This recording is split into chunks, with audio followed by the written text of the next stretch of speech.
Hello, my dear friend. Have you ever felt like you are aging faster than your actual years?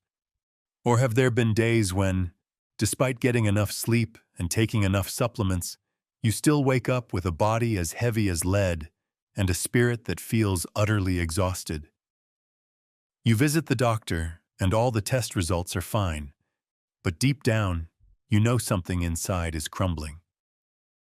We often view the body as a machine. If something breaks, we fix it.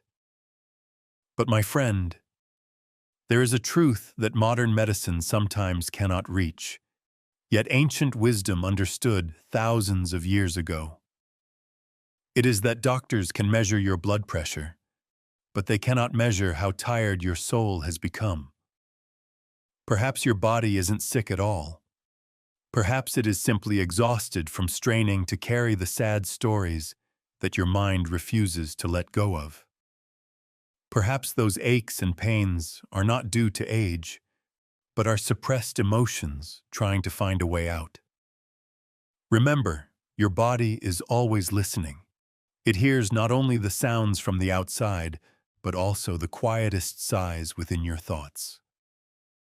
Today, let us journey together into the silent dialogue between the mind and the body, to awaken the most skilled doctor sleeping within you. To begin the journey of healing, we need to understand the communication mechanism of life within us. Imagine that every thought, every emotion arising in the mind, is immediately transformed into a chemical signal running throughout the body. Listen to the story of two Zen monks living in an ancient monastery. Both ate the same food, breathed the same air, and practiced the same schedule. But the first monk, named Kenji, always radiated a rosy, healthy, and serene glow. Meanwhile, his brother monk was frequently ill, his skin gray and tired. The secret lay not in the bowl of rice they ate, but in the state of mind when they ate that rice. Kenji always ate with deep gratitude. Whenever a cold wind blew, he smiled and accepted it. He conversed with his body with respect. Conversely, the other monk, though sitting still, had a mind constantly churning with comparison, envy, and anxiety about tomorrow. Those toxic thoughts became biological commands, ordering the body to produce toxins instead of nutrients. My dear friend, your cells are absolutely loyal soldiers. If your mind is a general who always shouts about war, about fear, about insecurity, how can those soldier cells rest and regenerate? They will always be in a state of tension, defense, and gradual exhaustion. Your inner dialogue is the strongest prescription you take every day. Do not wait until illness knocks on the door to start changing. Start speaking kindly to your body starting today. Instead of complaining about why your back hurts so much, try placing your hand on it and saying thank you for carrying the weight of life for you for so long. A shift in inner dialogue is the first step of recovery. Continuing the story of the mind, we step into a more scientific yet spiritually colorful aspect: the power of belief. Did you know that Tibetan monks can sit in meditation amidst freezing snow, wrapped in wet sheets soaked in icy water, and solely through the power of concentration, dry those sheets with their body heat? Science calls this thermogenesis, but the monks call it the power of the mind. This proves that belief is not a vague concept. Belief is a real fuel source. In medicine, we often hear about the placebo effect. When a patient absolutely believes that the sugar pill they are taking is a curative medicine, their body actually begins to heal itself. Why is that?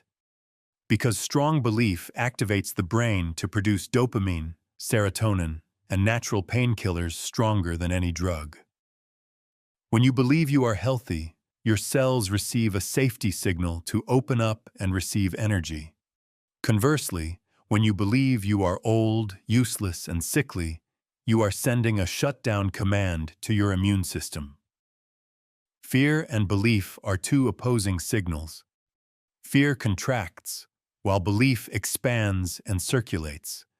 So healing does not begin with a pill, it begins with what you choose to believe in.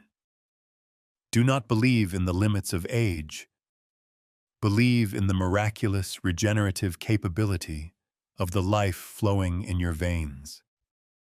That belief is the catalyst to turn the impossible into the possible. We are reaching the deepest part, the very heart of healing. Sometimes, the cause of illness lies not in bacteria or viruses, but in emotions that have been buried alive. There is a haunting saying, "The tears that are not cried will cause the internal organs to weep instead." Mental pain that is suppressed for a long time will condense into tumors, into chronic pains that no machine can detect. Listen to the story of Haruto, an elderly man living in silence. His wife passed away suddenly after a severe illness. Haruto did not cry. He thought he had to be strong to be a support for his children. He swallowed his tears back in, continued working, continued living as if he were fine. But just 6 months later, he began to be tormented by severe back pain, so bad he could not stand up straight. He visited hospitals everywhere, took all kinds of painkillers, but it was hopeless. Until one day, he attended a Nikon meditation retreat, a method of looking inward. In the stillness, the instructor told him to face the greatest pain of his life. The fortress within Haruto collapsed. He burst into tears like a child. He cried for the loneliness, cried for the longing he had intentionally ignored. He cried for 3 days straight, as if pouring out the water of a lifetime. And a miracle happened. After the last tears fell, his back pain disappeared completely. You see, Haruto's back wasn't broken. It was just straining to carry the weight of his heart. When emotions are released, the body is also set free. This is the greatest lesson for us, especially for the older generation. We were often taught to suppress, to endure, but that suppression is poison. True healing is sometimes simply allowing yourself to be weak, to cry, to speak out the things held in your heart. Do not let your body become a grave burying nameless sorrows. Release them so that life may flow again. After releasing the heavy rocks weighing on the heart, we need to build a new lifestyle to maintain balance. Let's turn healing into sacred daily rituals, not just a temporary solution when sick. I want to suggest a simple practice consisting of 3 steps to nourish the body and mind. First is the morning ritual of gratitude. The moment you open your eyes, do not rush to jump up. Lie still, place your hand on your heart, and give thanks that you are still breathing, still seeing the light. Send a greeting to every part of your body. Gratitude at the start of the day will set a high vibrational frequency for the entire day. Second is the ritual of truthful speech. During the day, practice the habit of being honest with your emotions. If you are tired, say you are tired and allow yourself to rest. If you are sad, don't try to force a smile. Truthfulness helps you avoid accumulating negative energy. And third is the ritual of forgiveness before sleep. Do not carry the garbage of today into your dreams. Close your eyes. Imagine you are letting go of all anger, all unsatisfactory things. Tell yourself, today is complete. I let go of everything so my body can rest. These 3 actions, breathing in gratitude, speaking the truth, and letting go before sleep are the three most precious tonics that money cannot buy. They turn your ordinary life into a sanctuary of peace, where illness finds it hard to invade.